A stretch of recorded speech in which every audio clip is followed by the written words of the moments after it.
My thanks to the nation, particularly for providing a forum so that some of us can proudly say, we are socialists.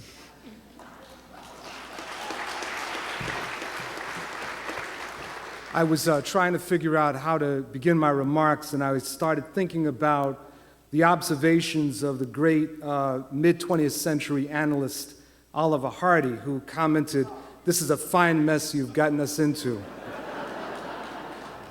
I want to focus specifically on the question of resistance. And what has struck me about the current crisis is the fact that saying from a long time ago, the limits on tyrants are prescribed by that which the oppressed are willing to accept. You know, when you think about our situation, the living standard of the average U.S. worker has been declining since '74. In the '80s, in addition to a very severe recession, we witnessed the destruction of family farms, foreclosure after foreclosure. In the 1990s, we not only experienced another recession, but until the second term of the Clinton administration, living standards continued to decline. In 2000, 2001, the recession there cost at least 1 million manufacturing jobs, with a disproportionate impact on African Americans and Chicanos.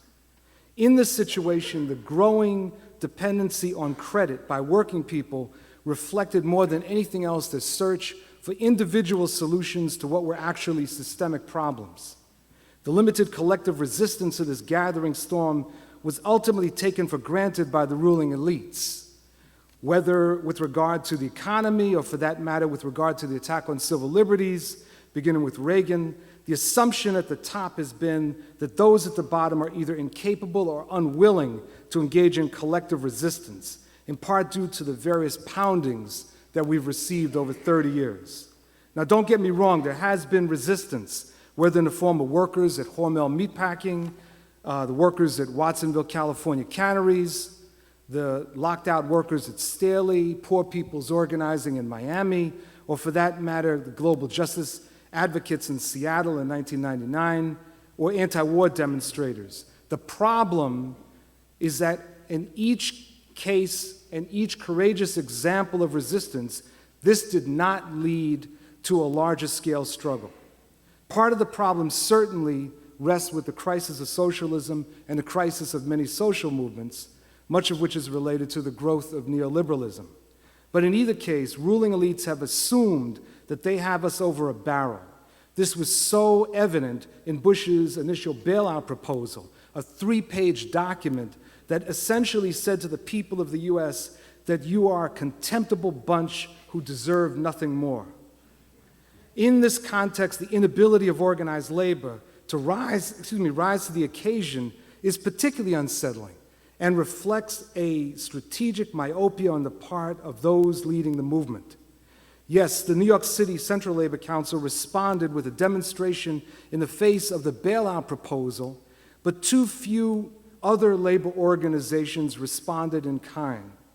And today, at a point when organized labor needs to be uniting and moving forward, it engages in discussions that are more reminiscent of discussions about who will succeed as the next pope.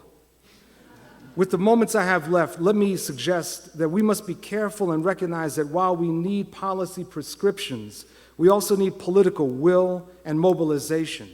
And the right wing gets this. They get it very much, which is why they're trying to demoralize the country with irrational suggestions, such that the 2008 financial crisis was due to people of color and the poor exercising the Community Reinvestment Act, or suggestions that the market is continuing to decline, the stock market, due to Obama. I just read in the papers. Political will by working people is what will be essential to undertake two things. One, compelling President Obama to not retreat and instead to deepen his structural reforms. Second, to undertake self-organization ranging from forming or joining labor unions to establishing industrial cooperatives that set the stage for an alternative economic strategy.